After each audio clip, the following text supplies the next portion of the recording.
Welcome, everybody, to another episode of Inside Scoop with Alex and Jeff. I am Alex Dingman. I'm Jeff Doss. Let's do this, guys. And as you can see, we have two special guests with us. We have the judge, the fighter, the great all-around martial artist, Chris Walker. Thank you for joining with us, man. What's up, everybody? What's up, guys? Thanks, Alex and Jeff, for having me. Main gang Always a member. pleasure. And we Always. got the new Battle of Atlanta overall weapons grand champion, Ben Jones, the truth. What's up, What's going buddy? on? Thanks for having me tonight. I'm excited to have some good discussion. Got Yes, so many sir. awards. You got some just like hiding behind you. Well, just hanging out. Oh, it was on purpose. Okay, I'm sorry. It just happened to be the placement of the desk. I don't know what happened. I love it. I love it. All right. So, man, we got a lot to talk about. Battle of Atlanta was a big weekend. I really think it was one of their – it was the biggest one since the Roots have taken over. Biggest Battle of Atlanta, I say, over 1,200, 1,400 competitors, something like that, from the numbers I've heard. Nice. So, Right. definitely a great event. Chris, you're going to talk a lot about just the judging and everything this year as you did that. But you also, before we get Sure. into it, you also put the gear on and were in open weight, man. So I how'd did. that feel, bro? That was good. It felt good to get out and get a couple of rounds in and fight out there. So yeah, I was pretty happy. Yeah, it was cool to watch, man. I didn't catch your first one. I caught your fight against Brayan, right? Brian. Yeah. Brayan. Yeah, so That was and that was a fun one. he ended up making it all the way to the finals. So All the way to the finals of that bracket. Yeah, it would was like fun, that man. matchup with you and Brian as well. How did that one go? Because I tried to catch as much as I could. I didn't see that fight. 7-5, won by 2. Caught me with the Brian, which Yeah. it happens. And then we joked back and forth. He said, "You know not to do that," and I told him I was going to do it again. And then I threw it again. Oh, don't say that.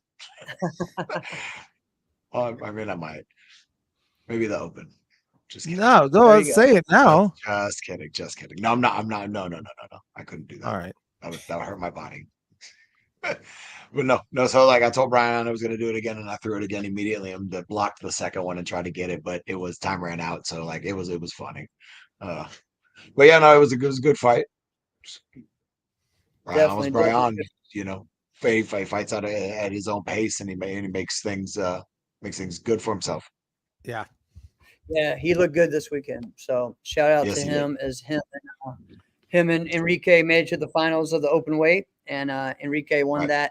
that Friday night. So, all right, before we get into the battle, we are going to talk about. There was also another huge event in Hungary this weekend, and a lot of our guys, our top guys, went over there and did a great job. So, congrats to again Bailey Murphy for winning his division and then winning the overall, the open weight grand championship over there. Also, congrats to Francesca Cici for winning the women's open weight grand championship. So, as far as the people that saw there, I know there were several from Top 10 USA there.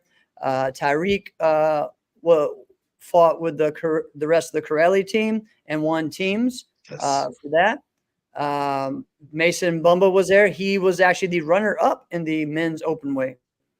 So He big was. shout out to him. Kevin Walker and Devin Hopper both went as well. I believe they both medaled or were on teams that medaled. Who else was over there? The young guy, Jaden. Is it Jaden or Jalen from Jaden. Top? Yeah, Jaden. Yep. He was over there as well. So, is there anybody else you could think of? I mean, I saw Claire judging. I saw some of those when guys you say, is there anybody else there? That's from what you're just talking about people from the continental U.S. that are going to yeah, know names that you just throw out. in North America. Caleb Mejia. Caleb Mejia was there. Right. Some more Right. a couple of the Canadians were there. So Exactly. Yeah. Now, as far as high level fighters, yeah, there was a lot. You know, They're you're talking about, Martin Ballant. You're talking about all the proper team. You know, Ricardo, all those guys. Yep. I mean, it was stacked, packed with great fighters. You know, this was Bailey's first event over there fighting with proper. the Italian Californians. Yeah. So they were over there. You know, you also have Devin that fights with the Century Europe team. Yep. With Jack Buckley and those guys. So, man, it was just a action-packed event. That event is put on by the Corelli guys, that whole crew there. So, it looked again like a great event. And I was trying to, because we were talking before the show starts, and I'll try to reword what I was trying to say. You know what's funny, guys, is when people say like, "Man, Alex just like he just lets it loose." Like, I'm actually trying to be complimentary sometimes, and it just does not come out that way. So, but we were talking about Mason Bumba, and what I was trying to express is that I think if Mason wanted to, he could have a ton of success out there. Just really his style of fighting. I mean, he could have a ton of success anywhere, but I just really think it would be pretty easy for him to have a lot of success if he just wanted to stick to that style. I just think he's a really talented, young, athletic kid, and he can do all of the things. I won't even make the comparison I was trying to make before because it's not going to come out good. So I at least you did a great job. You did a great job right there, Alex. Just stick with that. Yeah, but it was exciting to see that he was up there, and you know, everybody from the States made some type of impact. You know, so it was really cool to see. I will say one thing. So I saw a crazy post, you know, and we talk about, you know, you gotta love, you gotta follow Kevin Walker if you haven't. So he puts pretty much anything that happened, good or bad, in his fights online. But there was really a situation where he's fighting, and one of the judges just stops, and I guess he just thought it was over and starts talking to the scorekeeper while the fight's going on, and it was really crazy. And go to his Instagram and watch that story, because that's wild. we heard a lot about that. Yeah, we have some stories about that, you know, a lot lately when it comes to forms judges not looking at the competitors. That's happening a lot, and we saw that actually several times in the finals. So we need to make sure that doesn't happen. But to just see a judge completely walk off in the middle of a fight was kind of wild. Yeah, that was so. Chris, you fought in about 3,500 tournaments. So have you ever had a point where you were fighting and then just like the ref or refs just kind of like forgot that the fight was still going? Yeah, we've had that happen with corner judges a bunch of times. They'll be telling people to scoop back or something, and the center has already said go, and there's like they've started break, and the guy's like looking around, and you're like, dude wasn't even looking. That happens a lot. Yeah. What about fighters though? Have fighters ever done, like, I'm trying to think if I don't think I've ever been a part of where a fighter just was like, oh, well, I guess we're done here, and actually the fight's still going. Have you ever seen anything like that? A fight? No. Yeah.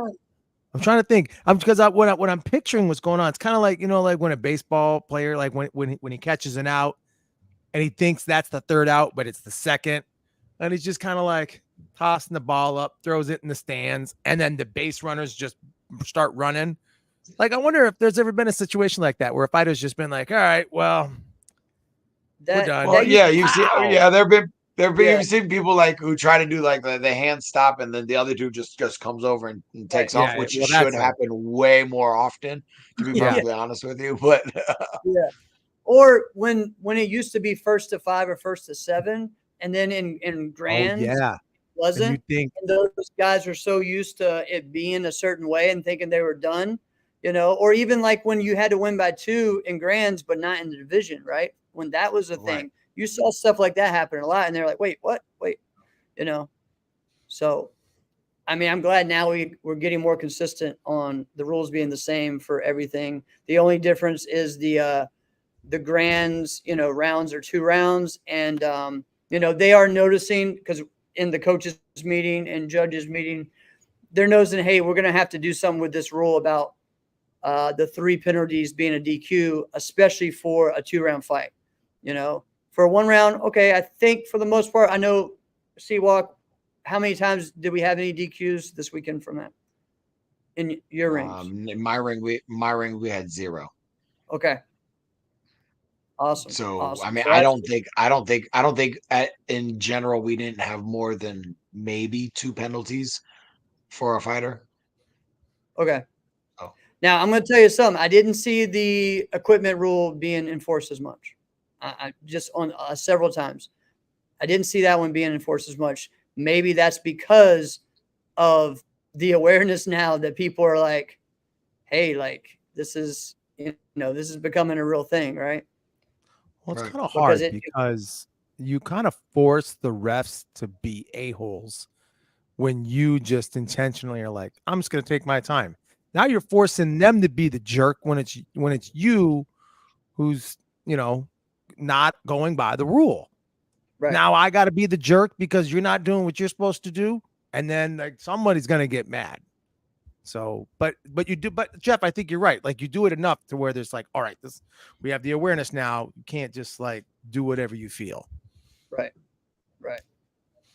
All right.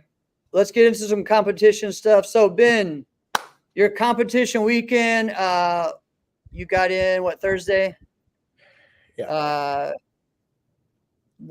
Just walk us through your weekend, man, and ups and downs and everything. Let's have some fun. When you got in Thursday and you started signing autographs after that, Yeah. tell us Right. what happened. Oh, after the autographs. Okay. After the photo ops, the autographs, all that good stuff. No, I got in. Actually had a super early flight, so I left here. I left my apartment at like 3:30 a.m. Thursday, and I was in Atlanta by like Yuck. 9:30 a.m., which I'm okay with because if I have something to look forward to, like waking up is easy. Like just that every day, I don't want to get up that early, obviously, but if I'm on the go, I'm totally fine with it. So I like being where I'm going to be as soon as I can. So I enjoyed getting there early. And then I was able to get situated and kind of chill for a little bit before I had some lessons to teach. So I had about like 6 or so lessons Thursday. I just knocked those out. And then kind of did a little bit of training Thursday night with Dawson since we don't get to train together at all.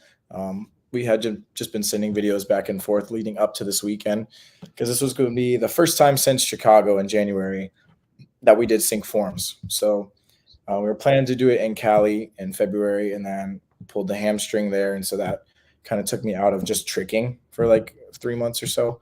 So I kind of just avoided tricking as a whole. And our sync form has, more kicking and tricking than any other forms that I'm doing. So just taking a break from that. But we were back to it this weekend. So we got some good training Thursday night. And then Friday started pretty early. We were on Jackson's live podcast, which was cool in the morning. And then sync divisions got started at 9 a.m. So off to an early start, but we got it done. So I like, yeah. So Definitely. watched all the demos. That was cool. Just I being in demos for so many years in a row. I always still like to watch those. And now being up here in Wisconsin with Infinity, they're always cool to support and watch. And then being alumni of Competitive Edge, they're always cool to support and watch as well. So watching them all go to head is sweet. So I still love watching the demo divisions. Kind of helps get me hyped up for sync that's right after it anyway. So then me and Dawson were doing some warming up. Me and Esteban just kind of go and we're fine. We just go out there and then that's it. We joke about it to ourselves because we know it's a little bit ridiculous, but we'll get to the tournaments like because usually sync's like 1 or so Fridays. It's usually not that early, so we'll get there and on Fridays we're just like do you even want to run through it or you just want to go? And usually we're just like, I mean, we'll just go. So we don't even like train sync weapons really. It's funny because we'll just be like, we should at least run through the music. Like we know it's not great. So we'll at least run through the music to kind of make us feel better about it. But we'll do that. And then we just go out there and it's just automatic. It just happens. With Dawson, it's like we're always switching some things up. And, there's the tricking aspect to it as well. So I've got to make sure all that's on point. And it's a lot more creative too, because we've really put a lot of work into our sync form that we have right now. So it just takes a lot out of us really.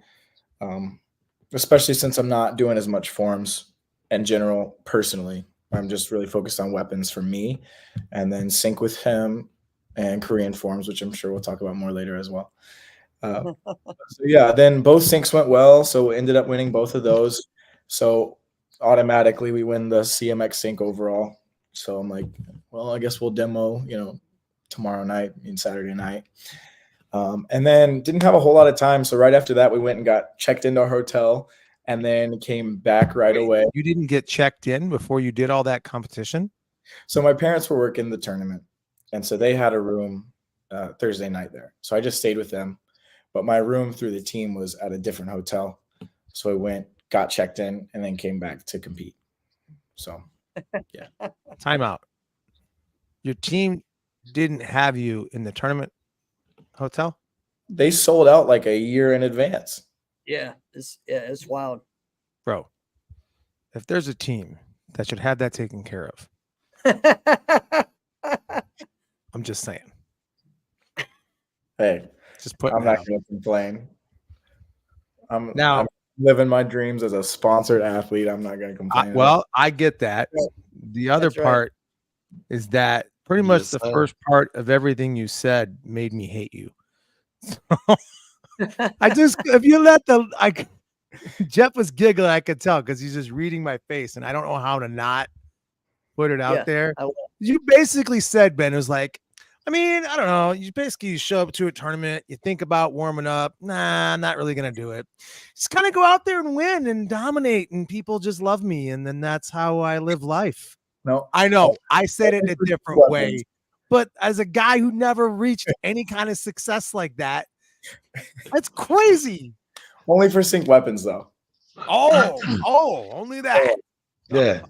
That's only for sync weapons. You know I love you. And I love your performance.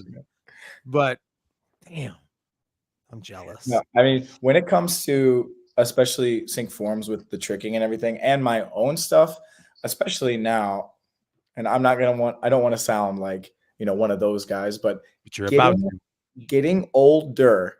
I'm not trying to say anything. Getting older, I feel it. It's important. The stretching and the warming up is more important than ever. And I used to be able to just hop out there and go and kick above my head, and it was no problem. And now that doesn't happen. So I've really had to, take serious the stretching and the warming up side of things as I've, matured, I guess. So you've got the cash. It's true. Well, Take care of it now. Good that you're recognizing that, because you've got a lot more years to do that. But yes, you do. That's the thing though, is as lifelong martial artists, you don't actually know what part of your skill set you gotta have an idea that you're like, all right, I know that I'm not going to be able to do everything forever. But you don't actually know what part of your skill set is going to be diminished at any point, right? You never know what one it is. And I'll give you an example. I always thought man, am I going to be able to kick? At what point am I this thing just doesn't work? And I'm like, man, I can still reach every height. I could do but there's little things that I can't cover half of the amount of ground I used to cover. And I'm like, I don't even know how to prepare for that. I never even thought of that. But it's good that you're starting to recognize it. All right, you are a mortal human. Okay. While your name is still Ben Jones, you still have mortality. Of course I do. I'm just a guy. Oh, But man. I think especially when the hamstring thing happened, that happened like out of nowhere. I was just stretching and warming up, and I did like, I mean, not even chest high, just a side kick because I was hitting Korean forms again. Because I guess I do Korean forms now officially. um, Good. and so I just hit like a chest high side kick, and I just felt it go like from just above the back of my knee, like almost all the way up my leg. And I was like, oh shoot, this is gonna be a horrible weekend. And from there, but it was crazy because in the past, I've never really had, any injuries that have really taken me out of Yeah. really any training, which I've been, blessed because of or for that. But I've always been able to just like swing, stretch, kick way above my head, no warm up, like just going for it. And then that's how I would stretch usually, just to get loose. And then I couldn't even lift that leg like past my hips or even like past knee height all of a sudden, just out of nowhere.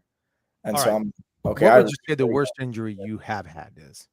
I would say that. And it was maybe It's not that bad. out for 2.5 months. And Yeah. I wasn't really out, I was just able to, I was a little more limited than usual, but I could still, I was still teaching class every day. Bo is still, it doesn't really affect anything. I did have when I was younger, I sprained an ankle as well. And then that was like the night before we left for a Promac tournament. And then at that tournament, I still went. And then You still won everything.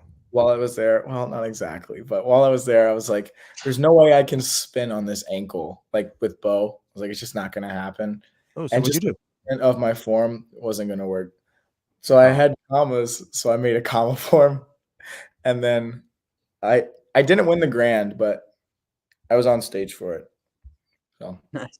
got out of Chris, what's the worst injury you've had?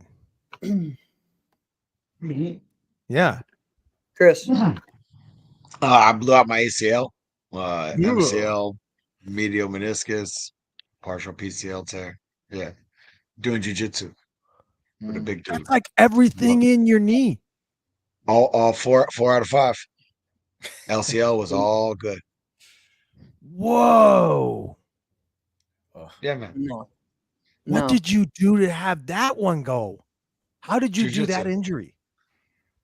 The position's called lockdown, and the guy was trying to do an electric chair, and he was way bigger than I was, and he kicked his legs real hard, and my leg went pop pop, and I was like, "Hey, I'm probably gonna stop now," and that was it.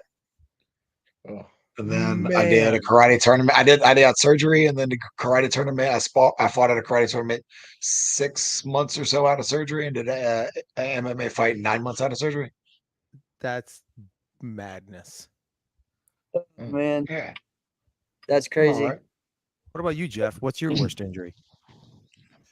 I mean, I've always had ankle issues, and so like that one that happened right before Super Grands, like 3 weeks before Super Grands, was really bad. Like when it happened, my whole body just went I just went completely white and like looked like a ghost. And it was like, oh, all right, that was the worst pain ever, and I had to be on crutches, for 3-4 weeks. Fractured it, pulled ligaments, did all that stuff, and then I went and competed and won. It was like, and then I was out again for another 2 months after that. So it was one of those things where I pushed through, but then I was not the same for even the rest of that year. And then it just kept building up where both of my ankles just started swelling out of nowhere, just randomly. So I had to wear these stupid, ugly, big black the rocket sock braces, right? Yeah, for like a year. And then, that was probably the worst. I remember that. But because of that, so that led to my hamstring tear that I still deal with today. Yeah. So like, and that was like, yeah, it's different than within the hamstring. It's all the way up to the top where the insertion point is because of how, flexible I am. So it was one of those things. So yeah, I mean, I've been dealing with that for years. It's just one of those things. It's just like so much probably scar tissue and stuff in there. But yeah, I mean, I haven't ever had any surgeries or anything as far as that. So that's always been good. But yeah. Damn. All right. As we went on with that, so your weekend started out great with those 2 wins. Ben, they had demo. We went into the Korean Challenge again this year. This was a full year of having the Korean Challenge. As far as the numbers in the men's division, they're about the same. Well, they were a little less than last year, which I expected it to be a little bit, but the numbers overall for all the other divisions were very consistent. Like last year we had a big men's division with 16, and then we had like 6 or 7 for women. And then the other divisions, the junior divisions, were like 3 or 4. This year, almost all of them were at like that 10 mark, that 8 to 10 to 12, 14 mark. I think the 14, 17 boys might have had the biggest one. And the year before they only had 3. So it was cool to see that age group growing as well. Like at one point we thought, okay, well, the girls divisions are going to be the biggest ones, because that's where we saw the biggest divisions in the Korean Challenge last year. But that 16, 17, and 14, 15 boys Korean forms are getting bigger. And of course, our division, our regular NASCAR division, continues to get bigger every time. I think we had 18, 19 in our division this weekend. So it's cool to see those numbers grow. And that's just always a fun division to go out and do. I also like it too, the unpredictability for me as a competitor, because it's not seeded right now. So, like I think I went 3rd out of like 10 or 12, and that hasn't really happened that much because I have a seed in Korean.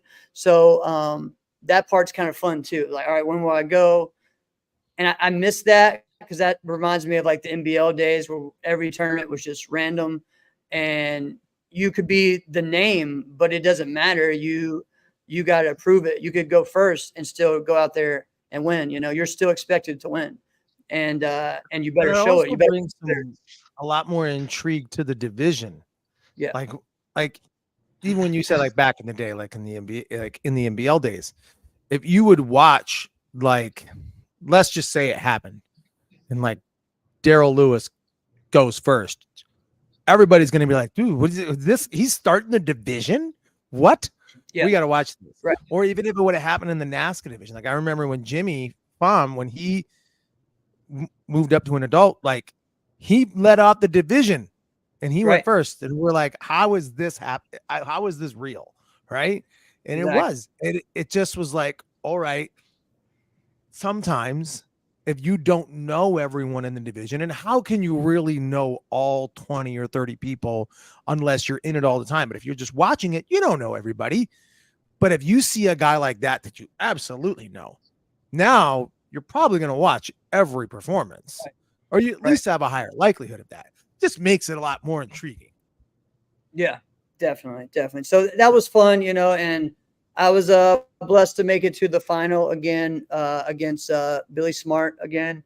And so really my weekend was almost like exact same in many ways. If you looked at the finals, it was like me versus Mason and me versus Billy, again. So it was kind of like a repeat of all that. So, and, I finished out well with winning the Korean Challenge and winning my Korean division again this year. We will, again, it's really cool to see Ben doing the Korean division. You got 3rd this time, right? Yeah. Yep, 3rd this time. Last tournament we went against each other. You got 2nd. So it's exciting to see to see someone else young move up. Some of us have been going against each other the past 3 years. So it's nice to see new blood and someone with your high level of martial art, just a high level martial artist do what we do. And there was a lot of also younger guys in there as well. Like the guy I went against, his name was Chris.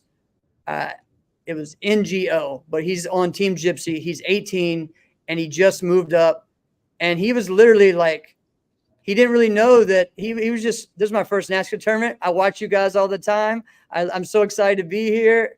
Wait, I got to go against you, Jeff, head to head. What does this mean? Oh, okay. I love that. So it was just awesome. So we did our forms head to head in Korean Challenge against each other. But this dude has some phenomenal kicks. and he got one of the higher scores in the division, so it was really cool to see. But yeah, overall, it was just a great time to move into Friday. For me, we started the senior divisions right after the Korean Challenge, so we got to get those going, and it was one after another. And then your division started, Ben. So that was what was all happening in that room. Meanwhile, over in the other open room, they're getting set up with open weight and everything and team fighting and stuff. And we'll get to that as well. But I just want to shout out just our division, the senior divisions, guys. The talent there is fun. It's great. We all have just a fun time there. You have Tim Conkle did an amazing job winning several divisions.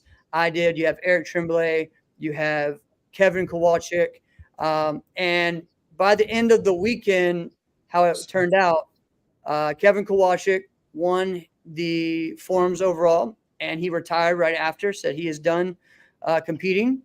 So he has had a great career, especially, a great last, 2 to 3 years, winning many senior grand championships. And then Tim Conkle really did an amazing open form, and then did another amazing weapons form to win the weapons grand for the 30 plus male. So congrats to him. If you guys know who won the women's, I really don't know, because it was somewhere else. And, but also I know that John Kim won the 50 plus men, and Mike Ledford won the 50 plus men for forms, and Kim won that for weapons. So excited to see that. But yeah, I want to give those shout outs to those guys, because, man, it's a lot of fun doing what we do. Also, Brett Thompson did a great job winning the traditional weapons division for the seniors, and that division's stacked. When you have Sam, when you have Tim Conkle did traditional weapons this time, he got a fourth, with his sword. You have Kevin and you have Brett. I mean, it's phenomenal. So, Ben, let's get into just the craziness of the CMX weapons for the men, because that division is high level, and you guys are killing it. And what division was it that you came out on top? Yeah, sure. Like you were kind of saying about the whole seeding thing, like when you mentioned like Jimmy Pham jumping up as an adult, being the new one, you're not seeded, you're going early. And we've got that right now. I think Philip is seeded in some things, but first year as an adult, and he's doing some crazy stuff in his forms. Yeah, he does. I mean, like, I think every trick he knows is in his form for right now. It's like an insane amount of stuff. And so for him to be, a rookie technically in that division, he's killing it for sure. He's going for it. So a lot of respect to Philip. I know he works super hard. Yeah. And sometimes he's going super early in the division. I think he's got a seed pretty much. He might in all the divisions now, but especially first half of the year with no seed, he's still fighting for it really strong, going early. You got the same thing with like Alex Mencius doing when he jumps into weapons. He's not seeded because either he doesn't put in points or he doesn't do weapons as consistently. So he's going like 4th out of 20. And so that's all of a sudden everybody's really like, there's a crowd around now all of a sudden, and there's a lot of hype. There's a lot of energy. And I mean, no matter what, Alex always puts on a good show. So that always kind of gets you hyped up for yourself, at least for me, for my forms that are coming up later, or just the rest of the division. So some guys that are really setting the tone there and kind of getting us, I guess, prepped and, making us have to work for it. But Extreme Weapons was first division for us for the night. And I believe, I don't know the exact order, but Esteban had already dropped. He was doing commas in Extreme. Dawson had already hit a form, and Philip had just hit a form, and I was last. And I didn't really watch a whole lot because I try not to, focus so much on what everybody else is doing, because I know it doesn't matter what they do. All I can do is what I can do. And so I just went out there. I was very calm overall. Like, I felt super comfortable, especially in Atlanta. Like, even when I got in the hotel, like, for the very first time over the weekend, I just feel comfortable there. It was my first NASCAR tournament. I've been there 10 years in a row now. which I know is nothing for y'all guys. Been there for a long No, time. it's something. Um, It is. It's something. Yes. No, that It's- is. I feel really good there overall. And so I was super calm. I was very chill going into that first division till the start of the form, and then it's go time. And I knew I had some stuff up my sleeve. Obviously, I know what I've been training, so I knew the guys would be, a little interested to see that new stuff, and they were pretty hyped.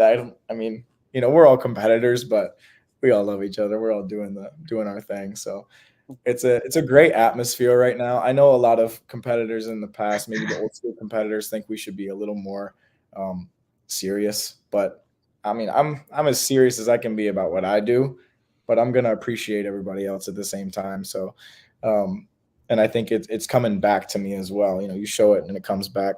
So that's a big thing that I love about our division is, we're all pretty locked in to what we're doing personally, but we can appreciate what everyone else is doing. So Extreme Weapons went well, and I came out on top with that one. And then next up, we go to Creative Bladed. I believe Dawson had some kind of slip up and ended early. Real quick, can I say something? Just hearing you talk about your divisions, it is funny to me. You don't recognize it, but it is very obvious that you have spent a significant amount of time around Jackson Rudolph. You guys sound so similar as well. The way you guys recap and talk about your performances, it's just funny to me. Makes me giggle. All right, go ahead. Hey, that's my guy. I love that guy. Yes. Yeah, but then they go to Creative Bladed, and I think Dawson had some kind of slip up, so that took him out of that one. Esteban came out on top of that one as well. So now I have a win. Esteban has a win. Then we go to Creative Non-Bladed. So Esteban switches weapons, and then he's in there with me.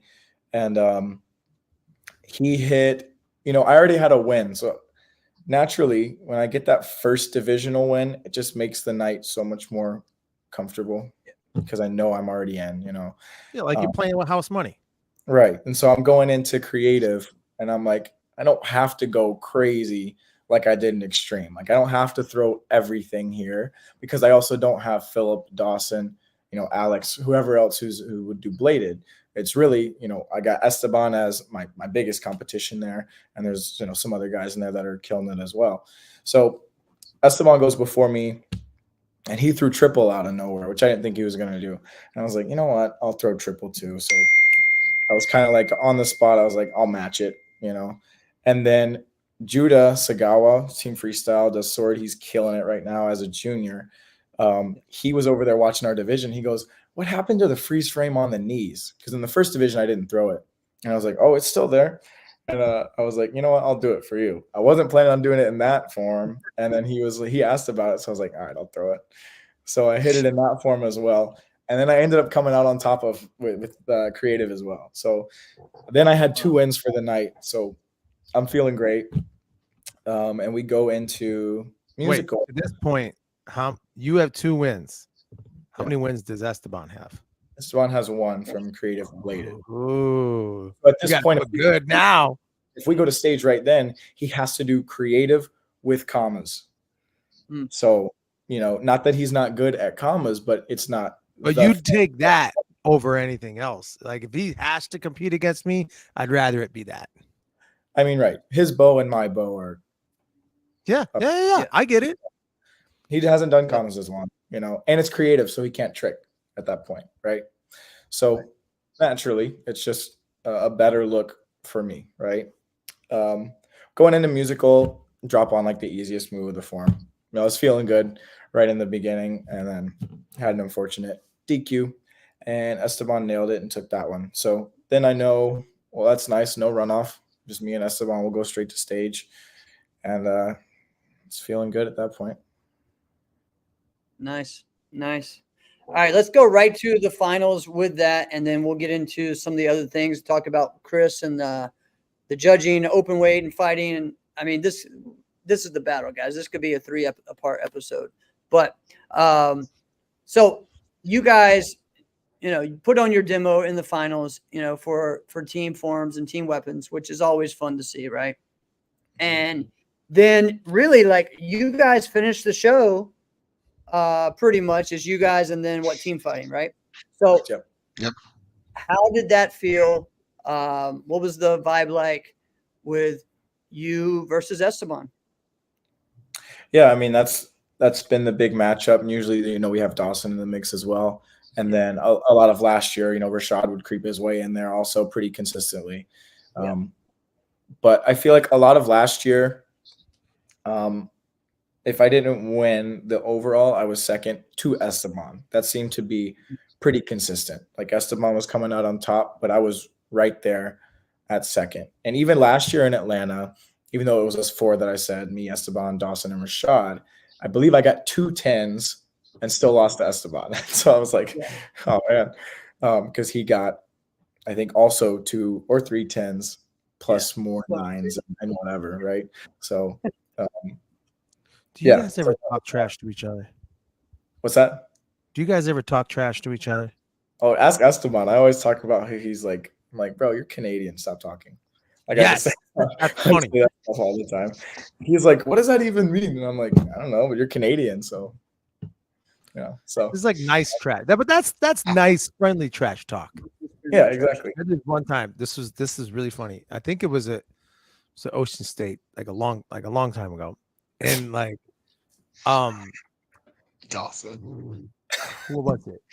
Oh, Zolp was fighting, and someone was coming up, and like they were in his division, and they were like, this is when he still had like he would wear the bandana, he had the long like whatever flowing hair, but you could kind of tell like, man, that hairline's starting to creep back a little bit, and the headband, Wow.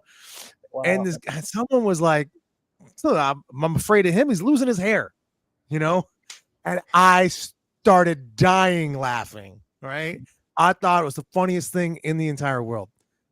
Do you like what else do you do besides say, oh, you're Canadian?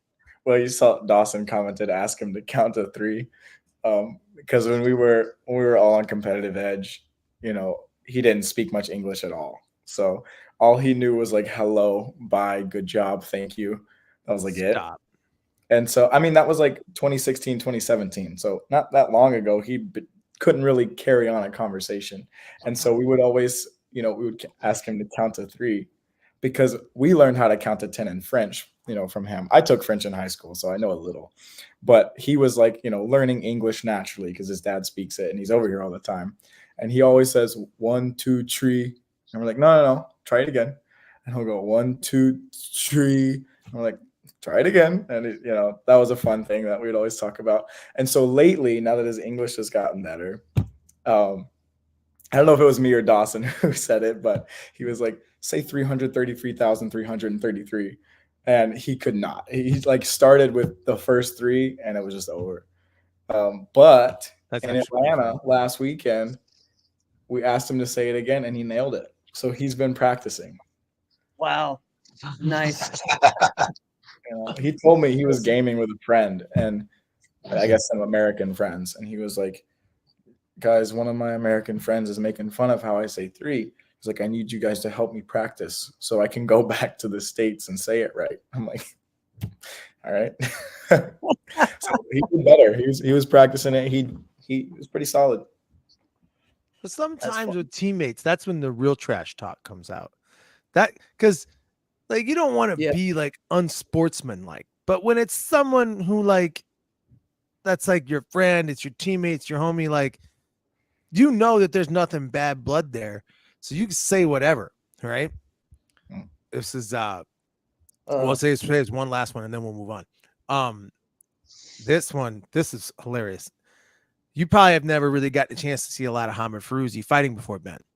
So Hamid was a very good competitor.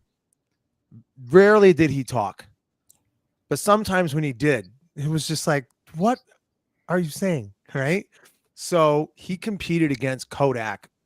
I don't know, quite often, right? So Kodak, it's not his actual name, right? His real name is Lawrence, right? All right, guy came up with a fantastic nickname, right? So, in like the funniest way possible, like they were like jabber jaws and back and forth with each other. And Hamid just looks at him and goes, whatever, Lawrence. and I just died. I died laughing. He just like essentially used the man's government name like it was trash talk, right? That's funny. That's Sure. funny. Oh man. All right. So Ben, you nailed your foreman in the finals.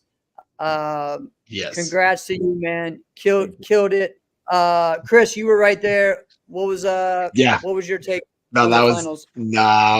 no. We our little side group. We've been cheering Ben for quite a few years now. So it was probably as dope for us to see him get that win as it might have been for him. But nah. No, that was awesome. It was excellent form. He stuck everything like usual. Like for me, like he's super clean with the bow. So I always enjoy watching him, and it was awesome for I as a spectator to get him to see that win. Appreciate it. I tell you, Ben, I don't know, man. For me, the battle's become one of my favorite like finals, like especially the past few years.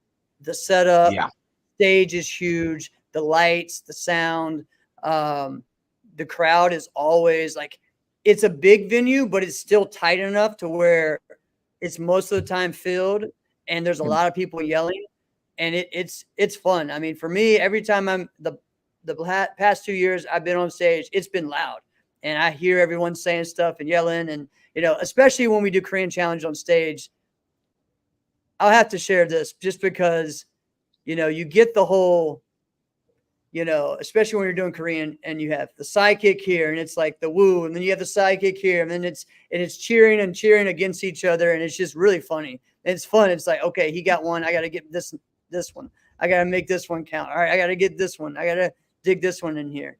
And, for me, I'm going against someone who has a huge school like that comes and they're all little girls and they make a lot of noise. Okay. When I stood up on that stage and they're all like, Billy Smart.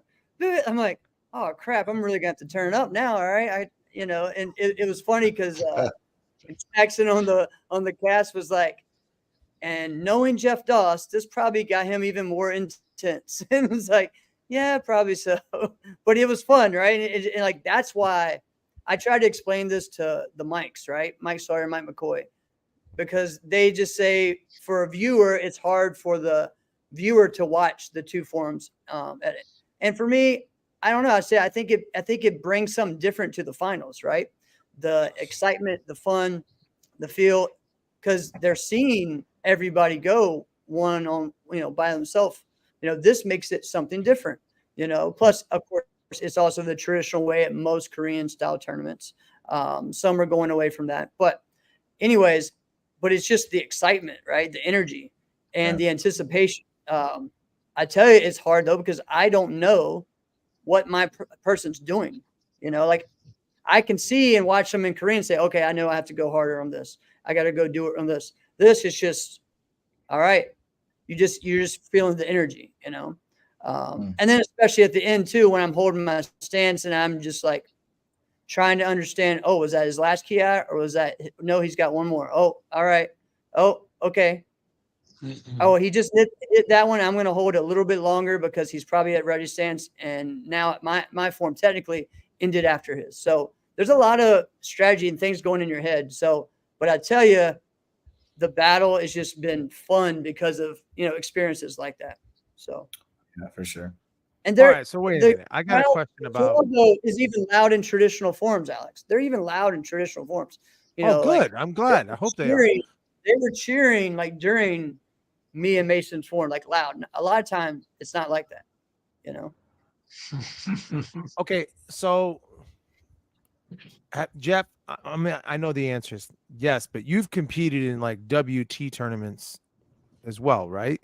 Not AAU tournaments in WT forms, yeah.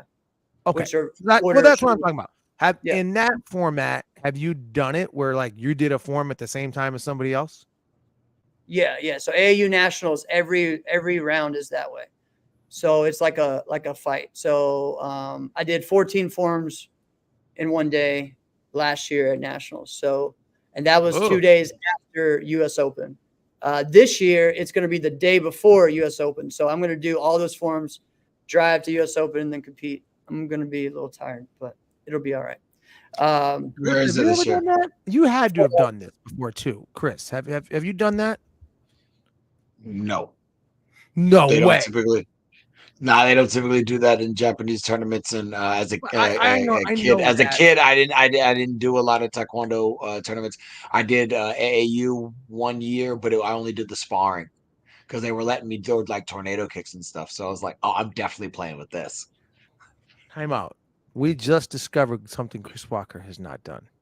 Uh, I Yeah, thought for sure the answer was yes. He's like, oh yeah, I did that right after I did this wushu tournament. no. Well, man, so I never got a chance to do it. I did a couple of like WT tournaments, but like I was obviously not their best fighter because that's a whole other world of fighting. But they just looked at me and they were like, "Hey, do you do that? Do you do that open form stuff? Because this is like the late '90s and the early 2000s." And I'm like, "Yeah." And they go, "All right, well, you're not. We're gonna have you do your form by yourself. We're not gonna have somebody else do it with you." And I'm like, so I never did one like in the same ring with somebody else because I was planning on doing Quebec, and they were like, "No, man, do that thing." And I'm like, "Oh, then the fix." Which I wanted to, and I'm like, "Oh, okay." But in my head, I'm like, "The fix is in." Right. So I didn't actually really compete. They just wanted me to do that, which I appreciated. So I have no idea what that experience is like. so I would hate this it. year, I 100% know I would hate it. this year, Alex, I'm doing the weapons division as well.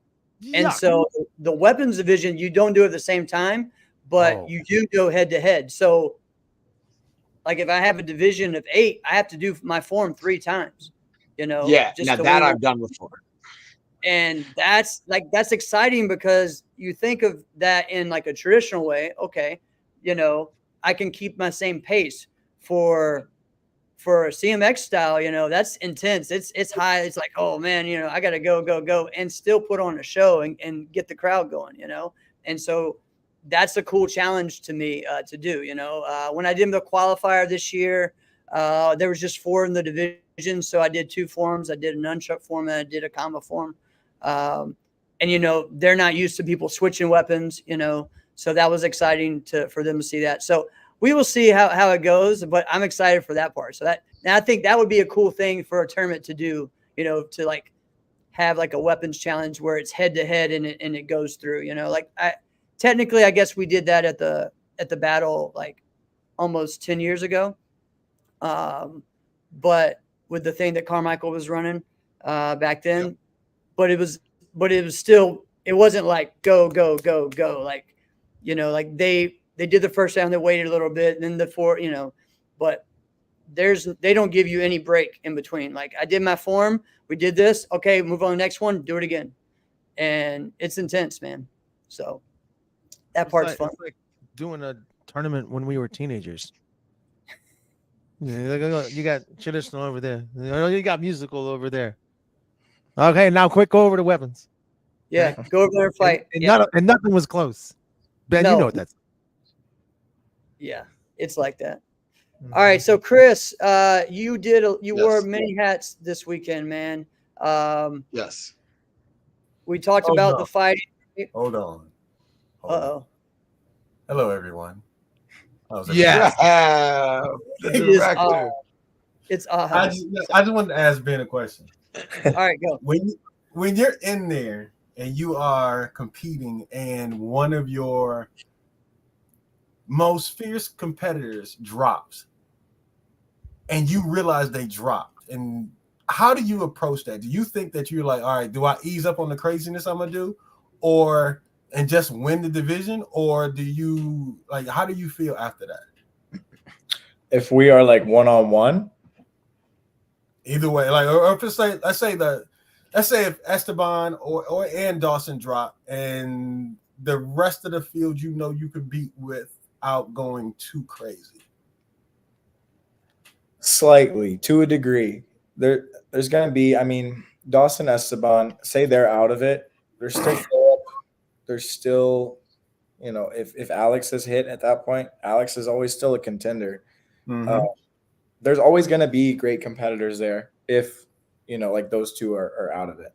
So I may not throw 100% everything or all of the new stuff that I had just been working on for the tournament, but I'm gonna have to throw, I mean, at least 90%.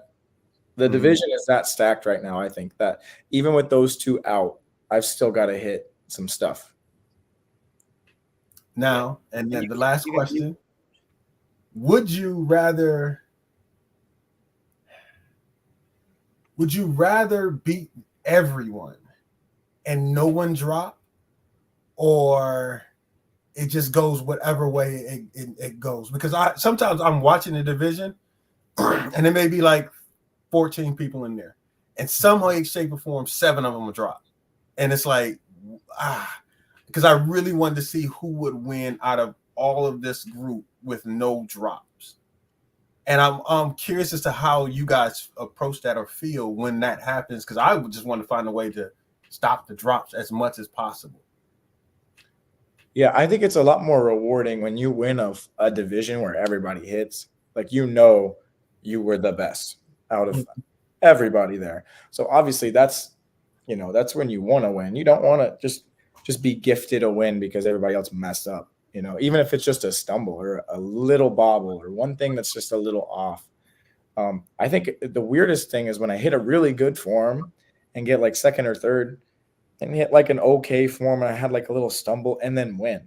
That's what doesn't make any sense to me. But that's happened probably more than just I've hit good forms and won, is when I've hit iffy forms and won. Yeah. It's like, how does that even happen? Well, it happens because your name is Ben Jones. That's how it happens. It still looks good. All right, Seawalk, you're up. Well, what were we talking about? Well, I don't yeah. remember. Would you rather? I'm kidding.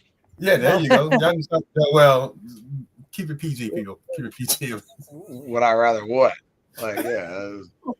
Chris already knows he's in danger zone right now. You got a 2-year-old, a 4-year-old, 6-year-old, 8-year-old. You don't need that. Never mind. Bye. Never mind. Travis. This is not CTE. Yeah. All right. So judging at the back, Chris, No. What? Yeah, it man. was, Judge was. what was it? What would you rather? What was it? Would you rather? No, there was don't no even. All right, would never you mind. rather. There was no. Judging at the battle was fun this year. I had a great crew around with me. I was with Murphy and Beta, so like we had an absolute blast. We got 16, 17-year-old fighting, welterweight and light welterweight fighting. I got teams on Friday. Obviously didn't do the open weight because I was fighting in it, but we broke out with the new technology a little bit. We it debuted the glasses, so the refereeing glasses. So if you guys saw that I was wearing glasses for a couple of fights, it was not because I needed them. You might not have liked my calls, but I don't need glasses. But we were doing recordings and just trying to get some POV to so you guys can see what our angles are and what the calls look like from our side of it. So that was super fun. Yeah. So go check that out on our YouTube channel. The page just released a video, kind of a clip of that. Of some of those. So it was really cool to see. So go check that out, guys. If you haven't subscribed yet to YouTube for Martial Arts Internet Network, go do that, as well as Instagram and Facebook. All right, Chris, keep going. Yeah. No. So I think for the men's fighting divisions, team fighting, open weights, we had some really good judges. Battle does a great job making sure those divisions are stacked. Jeremy, Richie Average, Nick Kane, who else? David Bossonette. Like they bring in everybody for the battle. Brings everybody for the fighting for the men's divisions this year. So that was always great to see. Yeah. Who was it? Yeah. So I mean, there was a lot of great. Yeah. I mean, did you like the setup as far as having all the fighting in that garden area? We didn't have all the fighting in the garden area. Well, that's true. Friday the fighting was in the garden area. The open weights, the teams, the women's open weights, all that women's teams, everything was right out there in the garden. On Saturday morning, super light and lightweight was all the way down in the corner on the inside by the stage room, and light welter and welter were there. Light heavy and heavy, I think, were out in the garden, and I know the women were in the garden. So that was kind of spread out. For me, I would much rather have just all had it like all 4 rings if for just to kind of get everything in there. But yeah. Ooh, Will, you're right. That garden area was blinding, depending on which angle you were judging, which angle you were reffing. I was happy that they had more fighting out there during the daylight time than weapons and stuff, because Yep. man, I couldn't imagine trying to do releases and stuff and trying to hide Especially my if it was like a bow. sword that the has a sun hits glare me. on it. They Plus, always it's hot. They Plus, always it's hot in there, yeah, man. that's true. The sun beaming in, it gets hot, but they always put junior weapons runoffs in that area. And we They have do. like one tournament, you have the same group of people, they all nail their forms. Next tournament is there with the sun coming in, everybody drops. And we're like, why is everybody off? I'm like, because the sun's in everybody's eyes. You got the judges putting hats on so they can see. They're doing this. Grabbing flyers, putting them above their head so they can see. Like, figure this out. Like, Right. Move them inside. Fighters, we're going to be hot and sweaty anyway. It's a little easier. All right, I got a would you rather for you, Chris. Oh, would God. you rather? No. And this is not. This is a. Okay, I I'm think going to listen, Alex. Would I you don't rather have to stand up yet. have all 4 rings be side by side of each other, right? Lightweights, welters, middles, heavies. All right, boom, boom, boom, and they all go same time. And the conditions are fine. Judging is fine. Or would you rather have all of those divisions in 1 ring? I'm gonna meet you in the middle, and I'd rather do 2. If you have 8 good, Like the light side, the heavy side? 8. Yep, and you have 8 good judges. It doesn't matter. You can flip flop divisions. Doesn't matter. You have 8 good judges, 4 in each ring that can rotate in and out, and then maybe even 1 or 2 recycle in and move. I think that would keep I think that in itself keeps everything moving nice and smooth, and we wouldn't have long pauses and waits for every divisions and things like that. So I would kind of rather have the 2, and then that way you can guarantee. Then you can space it out, and you can find 4 more really, really, really good judges, and make sure that the 30 plus divisions, the women's divisions, and all of that have the same kind of judging that we make sure that the men's divisions and stuff get. So that would be easier if we could contain it into 2 or 3 rings. Versus 2 here. And I know as a promoter and a coordinator, you got to make sure the schedules mesh and all that stuff. But sometimes and you got to worry about crossovers, people who do forms and fighting, which unfortunately these days are thinning out, and there's only like 1 or 2 people that you're waiting on nowadays. But yeah. But to answer your even if question, you do it like that, though, Chris, if you do it like that and say like, all right, there's 1 ring or there's 2 rings, we're gonna start at super lightweight and we're gonna go up to welter, and you're light welter, and you're doing Japanese, and it's lining up now, you're fine. Like the timing, you're like, oh, I'm not going to Japanese division's huge. No. Well, You're probably not yeah, that Japanese division. You at least know, like, all right. Right. I get what tells you're saying. me each fight's probably going to be about this long. I should be okay. I should generally plan on this.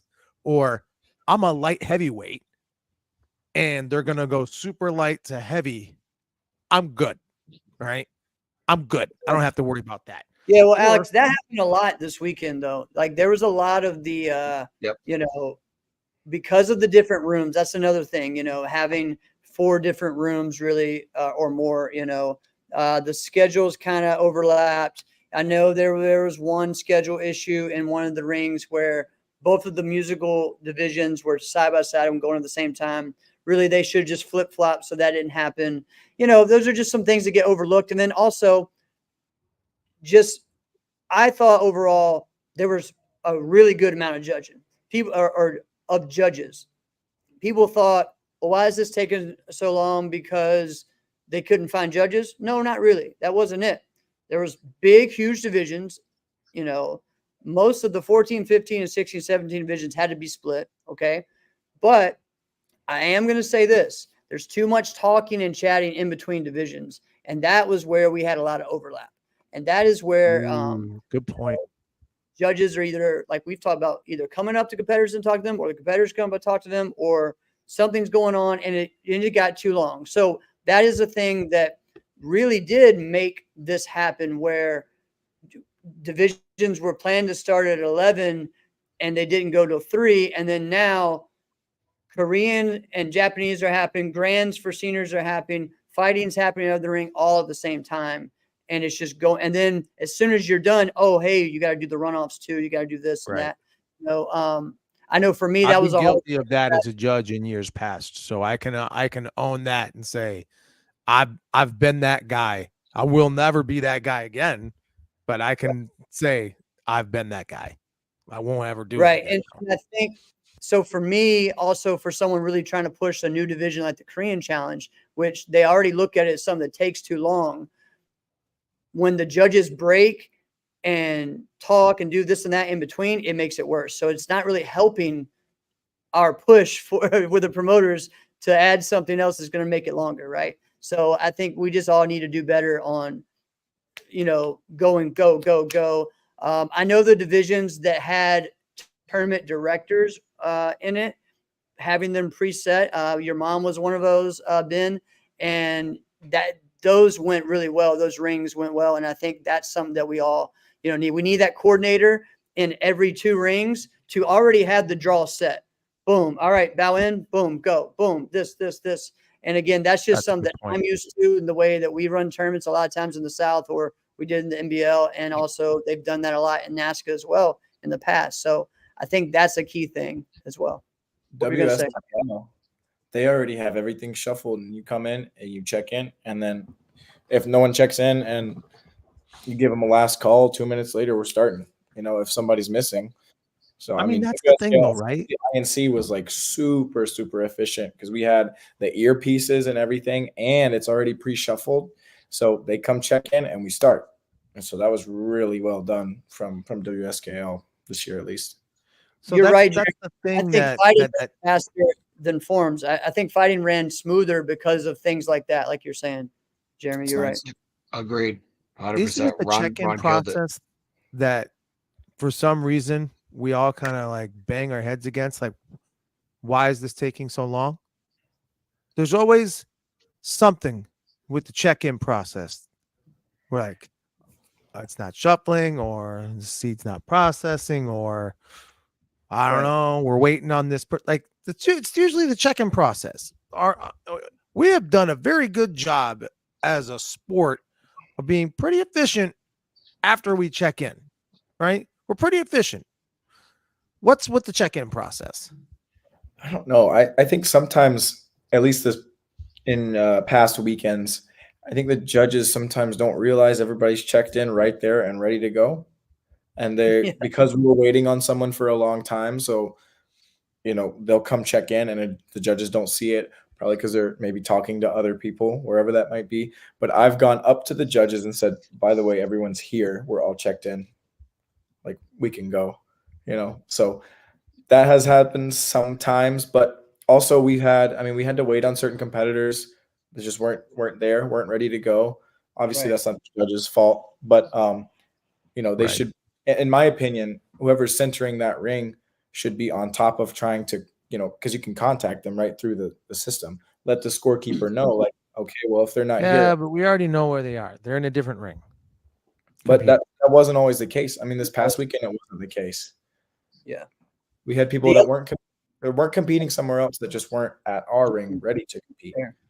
And so we had to wait on them. So that wasn't the judge's fault, obviously. That wasn't really the scorekeeper's fault or the checking in process either. You know, it's just whatever. Some people aren't always ready. Also been like Thursday night as well as Friday morning, they were having some hot spot, like some internet issues, like things were just freezing and stopping. And so that took a little bit to get the tournament going. And then, yeah.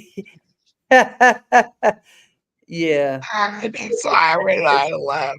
Oh They man. do. They So do. he's do. senior good at 20 that extra 25 break. seconds. Oh, he only, Jeremy has said no lies. no. So there was that. Also, there were some issues with either just the process of I don't know. All of a sudden, just it shut down for a little bit in our ring, for a while. But I think, yeah, overall, I think I really didn't have too much issues with judging. I do think my big issue. No, that's wrong. All right. So Battle has done a great job the past 2 years at having the seats separated so the judges are not talking. Okay. Which to me is huge. So you can actually say, hey, this is what my score is. I'm not going to look at off yours. We're not going to huddle and talk. And you convince me that I saw something I didn't see. Okay. Which happens a lot. And it looks bad for our sport. But as the tournament kept going, those chairs kept getting closer and closer and closer. Okay. Oh, And that needs to stop. We got to have one in the center, don't just separate, put it all the way in the corner. There's supposed to be in Put the it all the corner. way in yeah, and do that. And that way there's not any issues. You're getting rid of any of the, just the biasness that it looks like, and the perception issues. And that's the big thing. Also, the judges in the finals got to stop talking to each other or looking down when, if something's happening, that has happened. A lot of those. Here's the deal. We have people all on the side here, the judges and everything. You can see vividly what the judges are doing. So you can see them looking or staring at each other or talking. So that's got to stop, and they just got to be separate. I didn't see this year like they had last year, but I may be wrong with the card that kind of has a little bit of a glimpse at the rules, of doing that, because that was something last year that happened, but I'm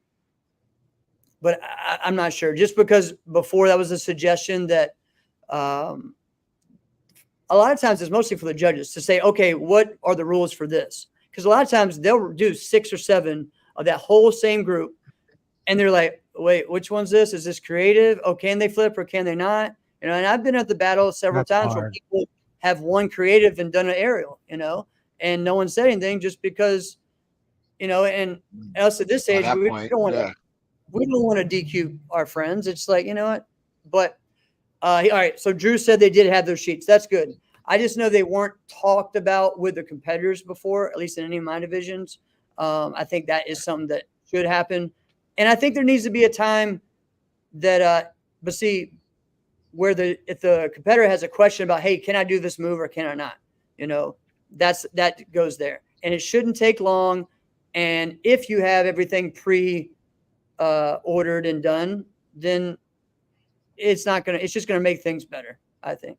I don't know if you agree with me, Ben or Chris, but I just think the more that everyone's aware, the better. Yeah, I agree. Because with WKC, I did WKC a couple of years, and their rules, are a little more strict. Like creative weapons, you can't toss, and it has to stay in your hand. And so I had questions about hand rolls because I'm like, technically, it's on my hand the whole time. Like, it's making contact, but it was not in my actual control. Technically, it's just floating on the back of my hand. But they had, before the creative divisions, they gathered all the competitors and said, is there anything that could possibly be illegal that's in your form? And if there is, show us now, and we'll tell you basically if we're going to DQ it or not. And some judges allowed it and some didn't. So, there's always going to be inconsistencies, with wherever we're at. But the whole goal of, the same idea was there of we're going to get everybody here, and this group of judges is going to determine what this group of competitors is doing is either okay or not. And I that was very helpful to me because then I knew if I needed to adjust on the fly. Luckily, I had, backup plans, but then I knew, a little bit ahead of time that this wasn't going to work. Right. Yeah. And I think creative needs to happen. That definitely needs to be happening. I think a traditional challenge and a Korean challenge, that's where, all right, so where are we allowing axe kicks in Gaybeck or we're not? Last year we're still allowing it, But if you do it exactly the more traditional way, we're going to look at that more finely, you know. Or if you do the step up jump side kick instead of a step up side kick, we're going to look at that more fondly than you doing a step up side kick, because that's the more traditional way. So it's just interesting, you know, but I think talking about it helps, but Yeah. fast. So Yeah, we do that in fighting. With our Yes. group of judges, we always bring in the group of guys. We let everybody know this is what we are calling. We are ruling. I think that helps run everything smoother, and there's there's at least a few less complaints. yeah. So let's just get into some of the big winners in the fighting, man, because you know, there were some big ones there. Oh, what we got out, Travis? Hold on. No, there's one thing that came to my attention over the weekend that was kind of disgusting about a judge that happened to be thrown out because he approached a young lady who was probably like, I think 15, 16. You know, you do the equipment check. And the guys, if a judge asks you to do an equipment check and you tap your cup, well, he decided he wanted to touch to see if she was wearing a protective bra. And No. then proceeded to question if she was actually a girl and tested her hair or something crazy like that. They actually had to throw this person out. So Wow. Okay. some of the people that if I find out who the judge was, I understand it's not going to be a pretty thing, because that is disgusting. Like, right, that is just stupid. It is there's some certain things that we can't. And if I find out who it is, I want to make sure that person never judges again, because that is disgusting. That is ridiculous, and it kind of pissed me off. That's kind of why I actually came on the show today, because I didn't really, and I can't, anything.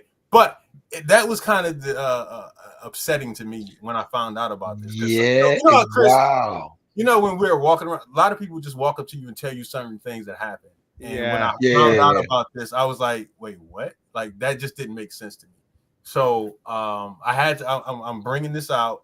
When I find out who the person is, it's not going to be a pretty thing. I'll make sure that person probably shouldn't be around kids in the first freaking place.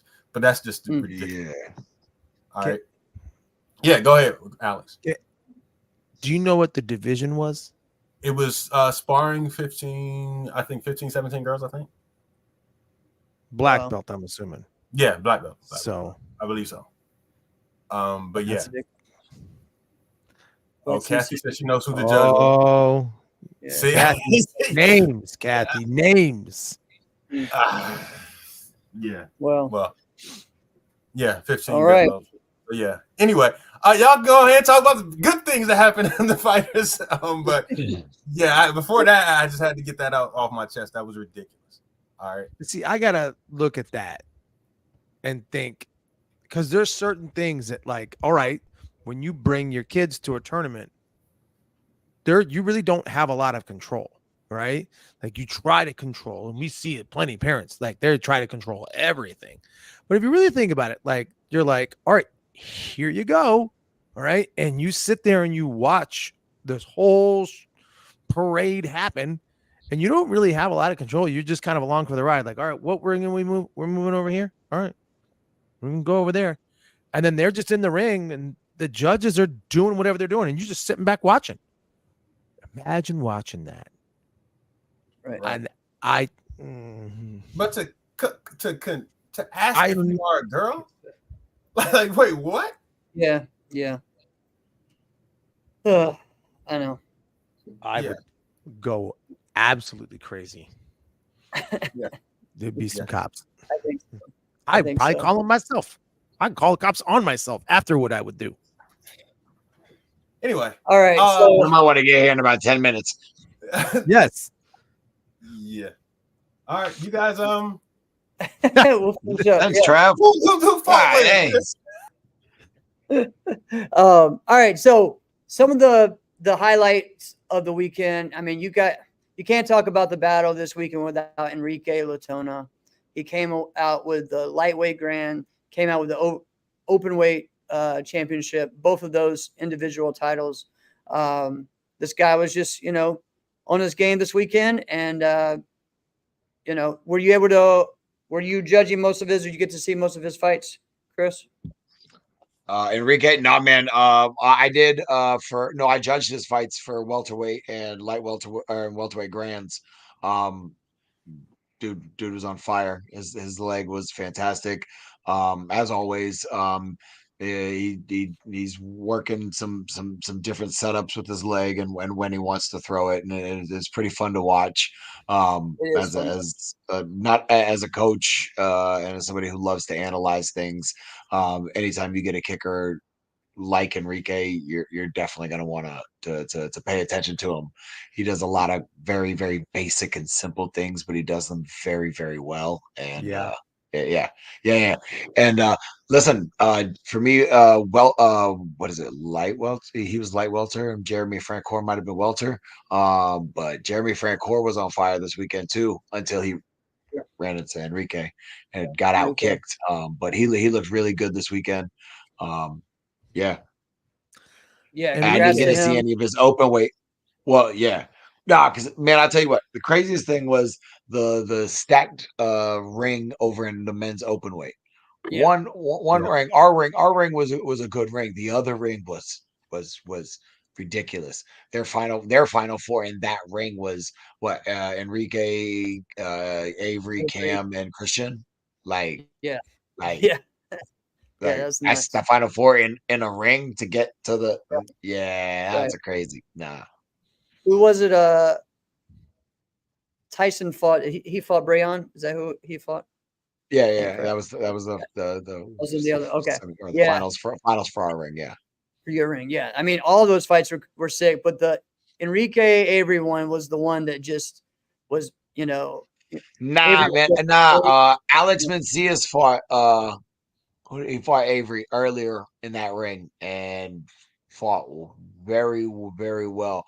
So there were some that ring was action packed. They so I know I didn't get to see all of them, but I know those were a couple of the highlights that I got to see.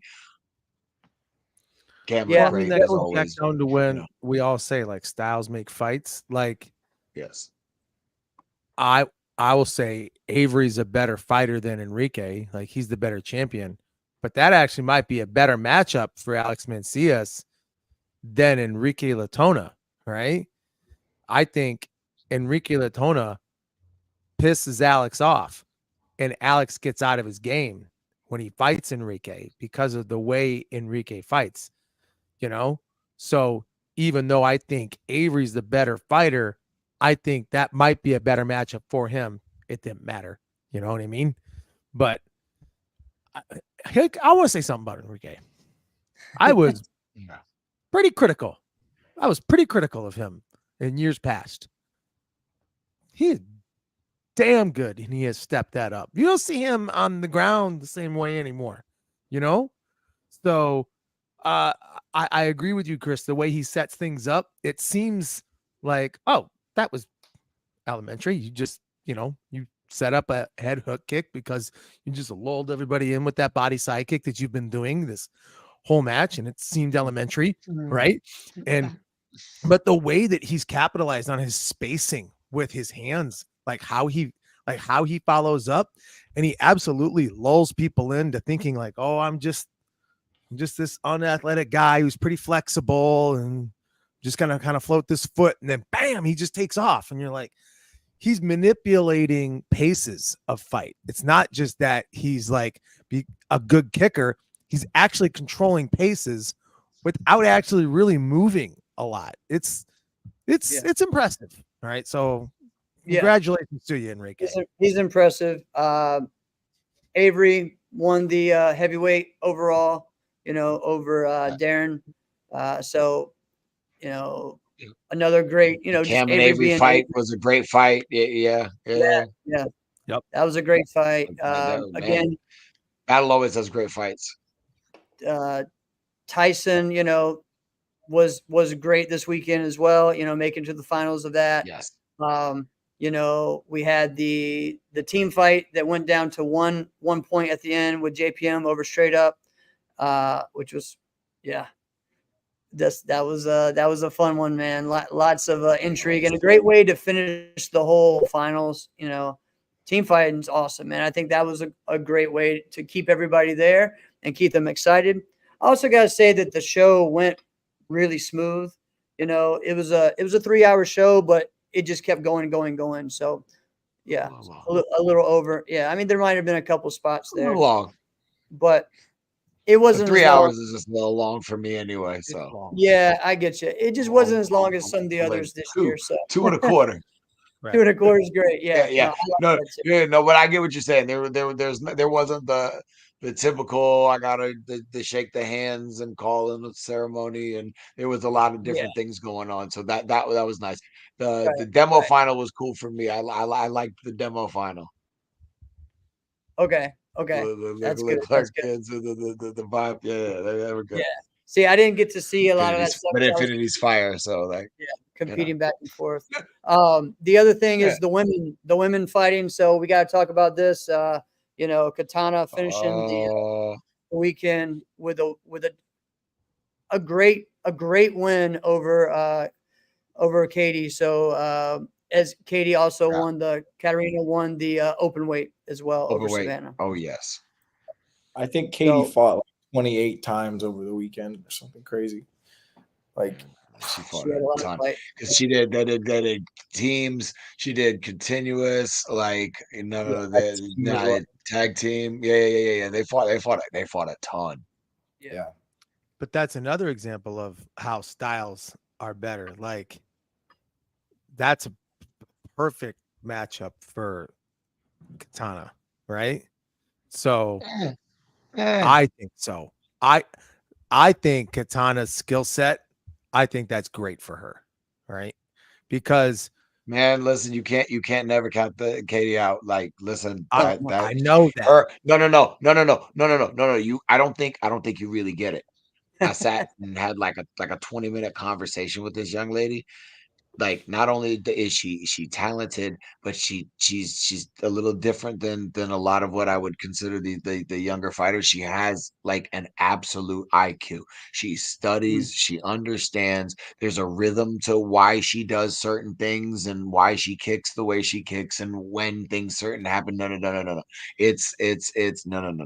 That no. Don't say that. Well, That I girl's know good. that, and No, I'm I don't. No, you don't. yes, I do Good. because I was a part of that Okay. too. Where like, because sometimes the way she fights, it looks like she's just picking her foot up. Like there's really no plan for this, but there is a plan, right? And There's an there absolute are fighters that kind of make it look like we just talked about Enrique. He can sometimes make it look like this is my plan. I'm just gonna outkick you, but that's not it, right? I Not at do all. think Right. that I just believe that that's a great matchup for Katana. I just think it is. enough. I think she's great. I Man. think her skill set is going to make it a lot harder for Katarina to beat her. I just that's what I think, man. Are you wearing? Wait a minute. Are you wearing the Shut Up Alex. Alex shirt? He is wearing the Shut Up Alex shirt. I am, Alex. I am. I appreciate No, that. but I can't. I was not going to put that shirt up for there because I do actually agree with you on that. Yeah. I can't believe that I'm going to say that, but I do agree with you that the styles make fights. But the reason I say that is because she has such a high IQ that she will adjust, and it will cause both of them to just reach new levels of their own greatness and push each other because they both do the same exact thing.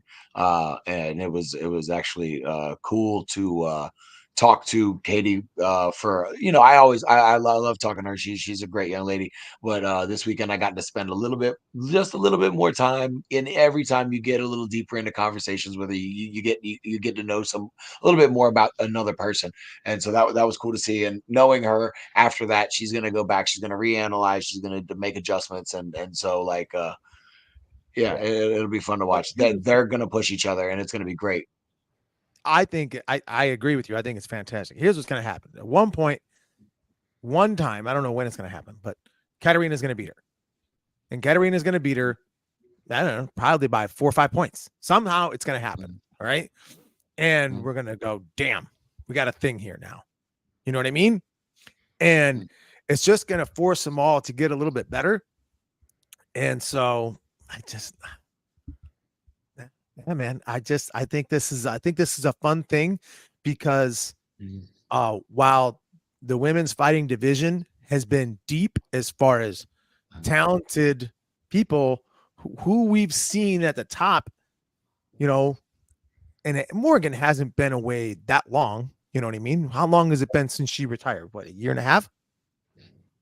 You know what I mean? Not even that. It Yep. was WKC, last WKC. Last year. Okay, Six Yeah. a year, right? And she wasn't extremely active prior to that, right? So what we've been seeing for the women's fighting divisions, we've been seeing this person wins, this person wins, this person wins, but whoa, that person won. All right. And, oh, man, you forgot about them. Look at how deep they've been going. Right. Well, now it kind of looks like we got a 2-person race right now. And yeah, there's a lot of other fighters that could challenge both of them, but it's cool to see. And we saw that in the women's divisions in decades past. We saw it when it was Morgan and Chelsea. We saw it when it was Nikki and Dottie. We saw it when it was Chelsea and Nikki Pellant. Chelsea was was wanting a second person to really try to challenge her for a while. But there was a few years where there just really wasn't that second person for a while. Yeah. But Well, we- I mean, right now, Alex. right? Right. Well, right now, Alex, like what's cool right now, honestly, to see is the women's team fighting division because there's a lot of great teams. Yeah. And yeah, you look at Katana and Katarina, you're like, holy crap. But there have been other winners, you know, like the straight up team, you know, you have Diamond G3 when they bring out their full team, they're awesome. You have Right. Revolution. Their women's team is deep. Revolution's team is deep. Brianna and Peyton and Brianna, Impex's Peyton, team, even Impex now with Jasmine. Yeah. They're also talented. Yeah. I think that's So- the big thing. They're Very also talented. talented. There's even All right. So, man, I'm forgetting the name. Who's that girl fights in the army team? What is her name? Keely, Tuitz or Keely. Keely. The kicker, the tall kicker? That's the one. Keely. The short. Okay. Keely. Keely had a great weekend as well. So she won her division and had a great weekend. All right. So for me, guys, the best thing about this weekend and my favorite thing was just, again, like what you said, Chris, you know, getting to talk to people either that you hadn't seen in a while or just, you know, and there's several conversations I had that were just awesome with someone like Marcel Jones, you know, Always Love time that dude. talking to always him. with Marcel. Getting to sit and talk with Calvin for a long time, you know, and these guys are ones that I came up with. Like we're pretty much the same age. I mean, you're older than Calvin. I think Marcel and I are the exact same age. So we came up since we were 8, 9, 10, competing with each other. You know, and it's cool too. All three of us coach several of the same people as well. So it's fun to kind of to talk and about all that in the sport and just how we came up. Also, let's see that I got to see Nikki Stanley. She stopped by to say hey, and it was cool to talk to her for a while. You know, Caitlin Deschelle was there. You know, there were so many different people. Kim Doe was there. It was great to talk to him. You didn't He's see always Kim Doe there. people's favorite. I didn't even know. No. Yeah, he was hanging out in the G-Force booth for a while. And then one of the coolest conversation as well was with Dawson after the finals. And it was just cool because he's talking about just our generation, the different competitors, and the way that him, Esteban, Ben all feed off each other, push each other, and that they listen to our show all the time and they appreciate it and it helps fuel them. And so that was really cool. There's a guy from Newfoundland, Canada that came up to me. Dude looks like he's 7 foot tall. He was fighting the open weight. He was on the straight up team. This dude come up to me, was like, hey man, you know, I'm excited to finally meet you. I was like, wait, what? He's from Canada. He lives in a small little, you know, island up there. And He's an insider. Oh yeah, he's an insider, man. There were so many insiders. It was really cool to see the appreciation of the sport. Yeah, I mean, just so many different people. One more thing too. It's cool to see guys that are older than me coming into the Korean Challenge, the Korean division, and saying that we've inspired them to compete again, That's and cool. to be able to do it again. So I really enjoyed that. It's crazy to me to think that, you got someone young like Ben that's in our division, and I can still hang with those guys at 40. And it's cool that that other people are seeing that too, and then wanting to come in and mix in. You don't have to stop at a certain age. You can come in and compete, and that's what's fun about our sport. So, but yeah, it's really cool that the battle has had that many times over the years where they've had a lot of big name, not just sport martial artists, but martial artists and even celebrities be at the tournament. But remember, Jeff, Ross Levine brought this up a couple weeks ago when he was like, why are we not building up the champions of years past? Look at all the names you just listed off of everybody who was at that tournament. Yep. The battle should have had like a separate area for Caitlin Deschelle. Should have had a separate area. Listen, I know he might not have reached the amount of success that all the other champions did, but Kim Do is everyone's favorite. Right. You know what I mean? Everybody loves that guy. He just had a level of cool, right? And especially Callum Choka and Marcel Jones. They're local heroes too, right? Right. So things like that, I think, would be really cool to see at each tournament, even if it's just your local, champion martial artist that everyone will know. That's a big deal, even if it's just Compete Nationals having Jack Felton, as a featured, person there. That would make sense. Right. Yeah. I mean, overall, I think the battle did a great job. Also got to give a good shout out to Reed and Juliana for being a part of the show and doing that. Keep getting a call from someone. I guess they don't know we're still on the show, but, and so overall it was a great experience. One of my favorite battle of Atlanta's. One thing though, I just want to tell everyone, Wednesday we are doing Peyton's Extra Scoop. Okay. So we're going to talk more about the women's side of the event. And then we're also going to have someone who's just been a great champion in the 13 under. Amanda is going to be on. Amanda Duarte is going to be on for a little bit as well, as she's just been on a great run. And we're going to start featuring more great female athletes as well on that monthly show. So that's going to be fun. We may even have another one of the adult winners as well. So working on more things with that show. So that'll be Wednesday night. And yes, Marcel was preaching to a lot of competitors and parents. Yes, he was. So, man, I love it. Marcel. Also, Yeah, I think next week. Tell you a quick little thing about Marcel. That dude came to visit my school one time. He was just in town and he was like, "Hey, man, I'm doing this." It was something he was doing for work. And he goes, "I'm going to be like 20 minutes from you. You want to hang?" And I'm like, "Yes, I want to hang. What is that? Come stay at the house." And he came and he met with my wife. Like, we got a chance to hang out, but he came by the school. And for years after that, they would just do those drills that he was doing with us. Right. And he was like, and it became a thing like, "Oh man, you missed it when this guy was here. You missed him. And there wasn't really that many people there because he just told me like the night before. And we just did all the stuff that he was doing with us. And I built him up, not even as much as he deserved, but as much as I could in that moment. It was really cool moment. Yeah. I tell you what, you get on that stage and you hear Marcel go get him, black belt. And it just I feel like it's time to go. Let's go. All right, guys. Thank you so much, Benjamin Jones. Awesome job, buddy. Congrats again on a great weekend.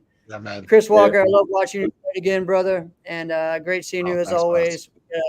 We gotta hang out more. Are you guys Alex, thank you. all at US Open? I will be at US Open. Yes. Us three will be back. Cool. I'll watch you guys. Thank you. Awesome. All right, Alex. This has been another episode of Inside Scoop with Alex and Jeff. I'm Alex Dingman. I'm Jeff Doss. See you guys next week.